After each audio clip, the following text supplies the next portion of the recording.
SHO AP TV YouTube channel ప్రేక్షకులకు నమస్కారం. ప్రపంచం కంటి మీద కునుకు లేకుండా చేస్తుంది యుద్ధం.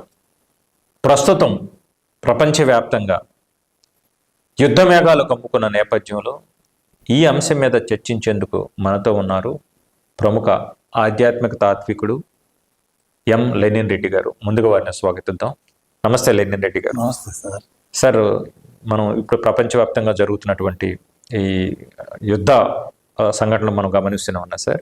ఇప్పుడు నాటి రాజుల కాలం లేదా ఇంకొంచెం వెనక్కి వెళ్తే ఆ పురాణ ఇతిహాసాల సమయం నుంచి నేటి వరకు ఈ రకరకాల యుద్ధాలు, పలు కారణాల చేత జరుగుతున్న యుద్ధాలు, అసలు వీటి నేపథ్యం ఏంటి, ఈ యుద్ధాలు జరగటానికి గల ప్రధాన కారణాలు ఏమిటి, ఈ ప్రశ్నతో మనం ఈ కార్యక్రమాన్ని ప్రారంభించుకుందాం సార్. యుద్ధం అసలు తన ఉనికికై పోరాడటమే ఫస్ట్ జీవి చేసేటటువంటి మహాయుద్ధం. ఈ భూమి మీదకి వచ్చినటువంటి జీవుడు ఈ వాతావరణంతో ఎలా నేను ఈ వాతావరణాన్ని ఎదుర్కొని ఎలా జీవించాలి అన్న దాని మీదే అసలు జీవుడి యొక్క యుద్ధం మొదలయ్యి, తర్వాత ఈ ప్రకృతిలో నేను ఎలా జీవించాలి, ప్రకృతితో ఎలా నేను అనుసంధానం కావాలి అనని యుద్ధం మొదలై, అలా అంచెలంచెలుగా తోటి మానవుడితో ఎలా, తోటి జీవుడితో ఎలా, ఈ యొక్క నన్ను నేను రక్షించుకోవటం ఎలా అనే దానితో యుద్ధం మొదలై, ఇప్పుడు అది ఆధిపత్య పోరుగా మారి, అది వర్గ పోరుగా, అది అసమానతలు, ఆర్థిక అసమానతల పోరుగా, వనరుల కోసం యుద్ధాలు చేసే విధంగా, జాతీయ అహంకారాన్ని తొలగించుకునే విధంగా, ఇలా అనేక రూపాలుగా తన వారి యొక్క ఉనికి కోసం జరిగే పోరాటం ఒక యుద్ధంగా మారింది. అలాంటి యుద్ధాల్లో అంతిమంగా ఆ యుద్ధం వల్ల కొన్ని గుణపాఠాలు నేర్చుకుంటాం, ఆ యుద్ధంగా కొంత నష్టపోతాం. అందులో మొన్న యుద్ధం సంఘటనలు, ఐదుసారి యుద్ధం అప్పుడు నేను ఒక పాట రాసుకున్నా ఉంది. యుద్ధం నిర్మించిన స్వర్గం ఎచటుంది, కన్నీటితో పండించిన సేద్యం ఏముంది.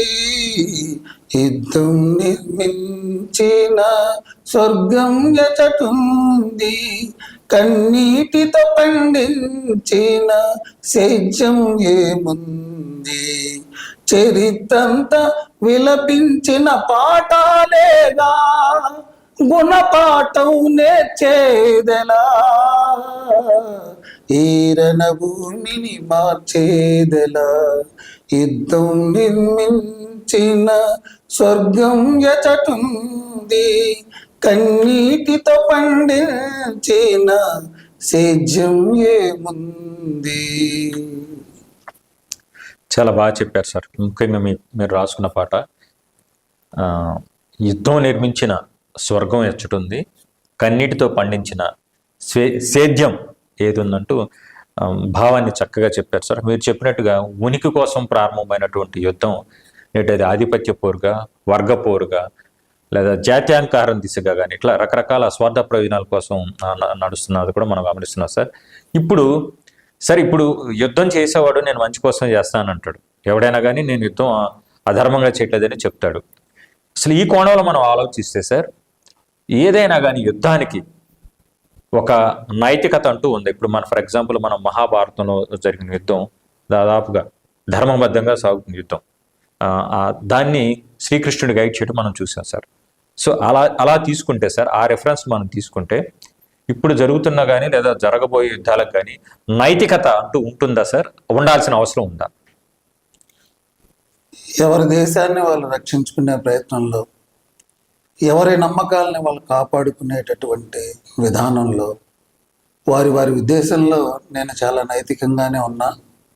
నేను నా మీద ఆధారపడి ఉన్నటువంటి నా నమ్మకాలని, నా వ్యవస్థని నేను కాపాడుకోవాలి కాబట్టి నాది రైటే అనేటటువంటి భావనతోనే ఎవరిని కదిలించిన మనం ఇప్పుడు మహాభారతాన్ని తీసుకుంటే దుర్యోధనునికి ఆయన లాజిక్ ఆయనకుంది. నాది కరెక్టేననేటటువంటి భావనతో ఆయన కూడా చాలా మందితో వాదన చేసి కొంత ఒప్పించడం జరిగింది, నేను ఎందుకు యుద్ధం చేయకూడదు అని. అలాగే ఎవరి పక్షాన వాళ్ళకు ఉంది. కానీ అంతిమంగా ఏమైందంటే ఎక్కడ తప్పు జరిగిందో ఆ తప్పే యుద్ధానికి దారితీసింది. ఎక్కడ జరిగింది? జోదం అనేటటువంటి విధానంలో. ఆ జోదంలో ఎంతవరకు మనం ఆ జోదాన్ని వినియోగించుకోవాలో ఆ వినియోగం దాని యొక్క స్థాయిని తప్పినప్పుడు, ధర్మరాజు పాండవులు తప్పు చేశారు, జోదంలో ఎంతవరకు ఆడాలి, దాన్ని మనం హద్దు ఏమిటి అనేది దాని హద్దు మీరినప్పుడు అది యుద్ధాలకు దారితీసింది. ప్రతిదానికి ఒక బౌండరీ ఉంటుంది, అది నైతికత. ఎప్పుడైతే దాని బౌండరీ దాటి అది మనల్ని అతిక్రమించేటట్టు చేసిద్దో అప్పుడు అధర్మం స్టార్ట్ అయింది. ఆ అధర్మం వాదనలో అధర్మం ఫస్ట్ నీది, తర్వాత నాది, నీది నాకు ఫస్ట్ ఎవరిది అన్నదే ఆడ వాదన. కానీ మొత్తం మీద అధర్మం మాత్రం ఇద్దరి వైపు ఉంది. ధర్మం వైపు అడుగులేయడానికి ఏం చేయాలి అనేటటువంటిది వాళ్ళు వెతుక్కోకుండా, వాళ్ళు స్వార్థపూరితంగా తను తాను తప్పులు తెలుసుకోకుండా ఎదుటివాడితే తప్పు అనేటటువంటి వాదనలో విభేదాలు వచ్చి అది యుద్ధాలుగా మారేటటువంటి స్థితి ఉంది. ఆ యుద్ధాల్లో తన స్వార్థమే కానీ తన వెనక ఎంతమంది ప్రజలు నష్టపోతున్నారు, వాళ్ళ యొక్క జీవితాలు ఏమిటి, ఎంత ఛిద్రమైపోతున్నాయి, వాళ్ళ బ్రతుకు మరి ఎన్నో ఆశలతో వాళ్ళకేం తెలియదు పాపం వీళ్ళు తీసుకునే నిర్ణయాలు. కానీ వీళ్ళ నిర్ణయాలతో ఎంతమంది విలవిల్లాడిపోతున్నారు, ఎంత కన్నీటికి కారణం అవుతుంది. ఆ కన్నీరులో మనం సాధించేది ఏమిటి అని చెప్పి ఓ మహాభారత యుద్ధం తీసుకున్నా, ఓ కళింగ యుద్ధం తీసుకున్నా, ఒక యుద్ధంతో ఏదైనా సాధించవచ్చు అనేటటువంటి అశోక్ సామ్రాట్ లాంటి వాళ్ళు కూడా మరి ఆయన ఆ కళింగ యుద్ధం చూసి చెలించిపోయి యుద్ధం వల్ల ఏ ప్రయోజనం లేదు, యుద్ధాన్ని నిర్మూలించడానికి నుంచి నేను ఏదో ఒకటి కంకణం కట్టుకోవాలి అని చెప్పి శాంతిని బోధించడానికి ఏ యుద్ధంలో అయితే, ఏ దమనకాండలో అయితే ఆయన ఈ రాజ్యం సుభిక్షంగా ఉంటుంది, విశాలమైనటువంటి సామ్రాజ్యాన్ని ఏర్పాటు చేయాలని కళ్ళగన్నాడో, విశాలమైనటువంటి సామ్రాజ్యం కాదు, విశాలమైనటువంటి హృదయ సామ్రాజ్యాన్ని ఏలాలి. హృదయ సామ్రాజ్యం వెళ్ళిన తర్వాత ప్రపంచ సామ్రాజ్యం ఏలటం సుఖం.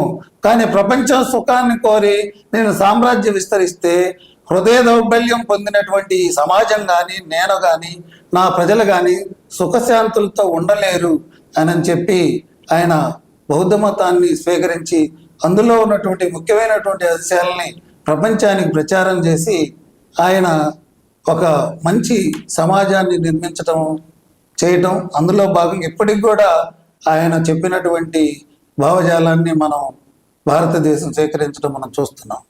చక్కగా చెప్పారు సార్. విశాలమైన హృదయ సామ్రాజ్యాన్ని ఏలాలి పాలకులు, బాగా చెప్పారు. సిరివెన్నెల సీతారామశాస్త్రి గారు ఒక చిత్రంలో, నాకు తెలిసి కంచె అనే చిత్రంలో, ఒక విధ్వంసం సృష్టించని యుద్ధం అంటూ ఉంటుందని ప్రశ్నిస్తారు. ఆయన శిష్యులే రామజోగయ్య శాస్త్రి గారు కూడా ఒక చిత్రంలో యుద్ధం గెలిచేటోడు వీరుడు సూర్యుడు, అసలు యుద్ధం ఈడిసేటోడే దేవుడు అని చెప్పి చెప్తాడు. రెండు కూడా భలే చక్కగా ఈ సిచ్యువేషన్కి సింక్ అవుతున్నాయి సార్.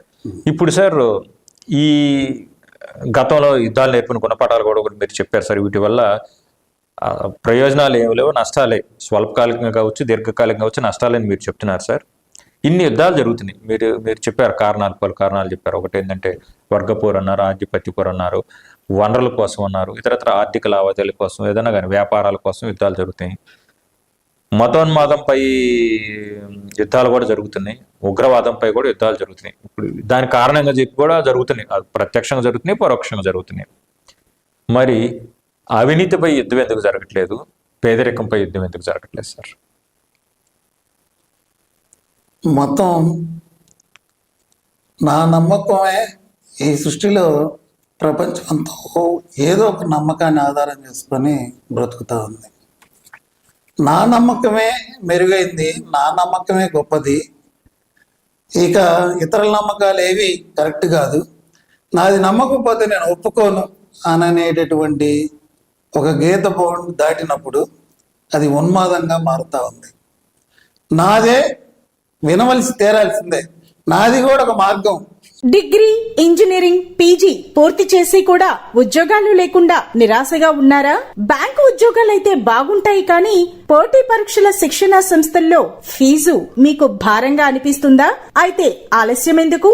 మన వెనిగండ్ల ప్రక్కనే ఉన్న కౌండిన్యపురంలోని కౌండిన్య ఐఏఎస్ అకాడమీలో హైదరాబాద్ నుండి అత్యున్నతమైన ఫ్యాకల్టీతో ఆర్థిక భారం మోయలేని వారికి సేవాభావంతో లాభాపేక్ష లేకుండా కేవలం మంచి ఫ్యాకల్టీతో అతి తక్కువ ఫీజుతో నిర్వహించబడుతున్న మన ఐఏఎస్ అకాడమీలో చేరండి, చేర్పించండి, ఉద్యోగం సాధించండి.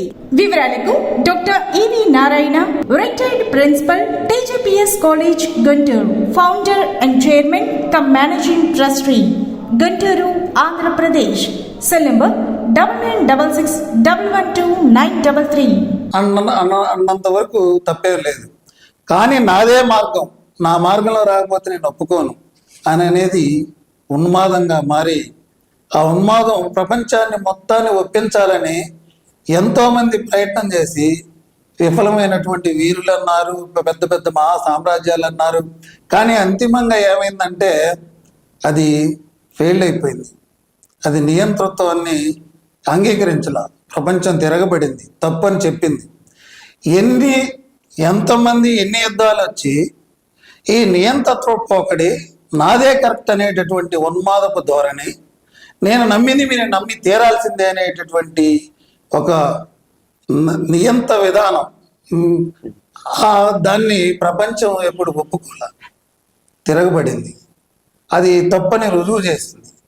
ఎన్ని రుజువు చేసినా ఏమవుతుందంటే మళ్ళీ అదే కొత్త ప్రపంచం వస్తుంది, కొత్త మానవులు వస్తున్నారు, కొత్త జీవన విధానాలు ఎన్ని మారినా కూడా అక్కడే నాది జరిగింది, నేను చెప్పింది జరిగి తీరాల్సిందే అనేటువంటి నియంతలు ఏం ఆగట్లేదు.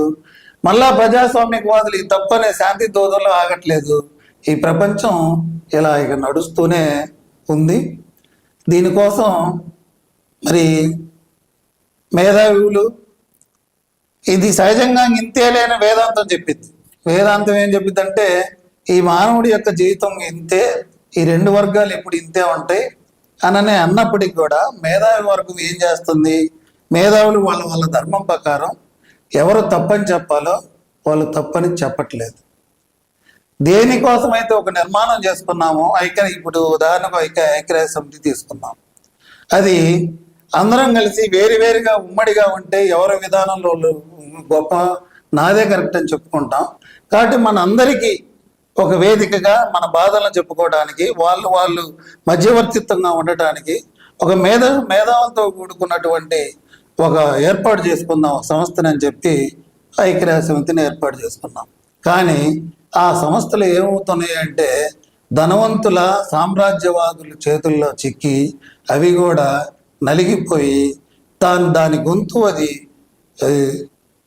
గట్టిగా దాని వాదనని అది వికసించినట్లుగా స్వేచ్ఛగా అది చెప్పలేకపోతా ఉంది.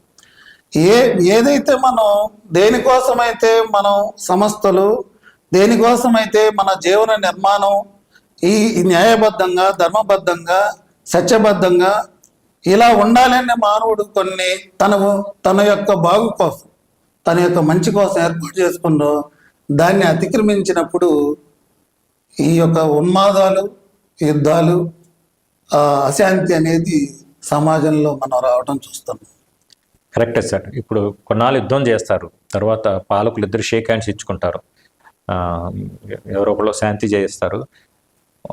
ఈలోగా పాపం ఎంతమంది సామాన్యులకి ఆస్తి నష్టం ఉంటుంది, అన్నిటికి మించిన ప్రాణ నష్టం, బిడ్డలు కోల్పోయిన తల్లిదండ్రులను కోల్పోయిన బిడ్డలు, ఇలాంటివి చూస్తూనే ఉన్నాం. రక్తం ఓడుతున్న ఊర్లు ఇవన్నీ చూస్తూనే ఉన్నాం సార్. జనావాసాల మీదకి వెళ్ళే వాళ్ళకి ఎంతమంది ఇటీవల జనావాసాల దగ్గర కూడా వస్తున్నారు యుద్ధాల పేరుతో. యుద్ధాలు అనేది ఆత్మరక్షణ కోసం చేస్తారని కూడా కొంతమంది అంటూ ఉంటారు సార్, అది వేరే విషయం. ప్రస్తుతం నాకు తెలిసి అలాంటి నేపథ్యాలు కూడా కొన్ని ఉన్నాయి. ఎందుకంటే అన్యాయంగా, అక్రమంగా కొంతమంది యుద్ధం చేయడం వల్ల ఆత్మరక్షణ కోసం కూడా కొంతమంది చేసుకుంటున్నారు. సరే, వీటితో పాటు అసలు యుద్ధాలకి ముగింపు పలికే మార్గం ఏంటి? ఇది ఒక ప్రశ్న సార్. ఇందులోనే ఆ దిశగా యుద్ధాలను తగ్గించే విధంగా లేదా యుద్ధాలను ముగింపు పలికే విధంగా ఆధ్యాత్మిక మార్గం కావచ్చు, లేదా మత సామరస్యం కావచ్చు, లేదా ఆధ్యాత్మిక గురువులు లేదా తాత్వికులు అనుకోండి, వీళ్ళు లేదా ఈ విధానాలు ఏ విధంగా దోహదపడతాయి సార్? ప్రపంచంలో మానవులంతా ఒకటే అనేటటువంటి విశ్వాసాన్ని నమ్మాలి. ముఖ్యంగా ఇప్పుడున్నటువంటి పరిస్థితుల్లో ప్రపంచం అంతా ఒకే గ్రామంగా మారింది. ఇప్పుడు మనం బయలుదేరితే మళ్ళీ ఈ టయానికి ప్రపంచంలో ఏ మూలనైనా కూడా మనం చేరి మళ్ళీ నెక్స్ట్ డేకి మళ్ళీ తిరిగి వచ్చేటటువంటి అంత టెక్నికల్గా మనం అభివృద్ధి చెందాం. అయినప్పటికీ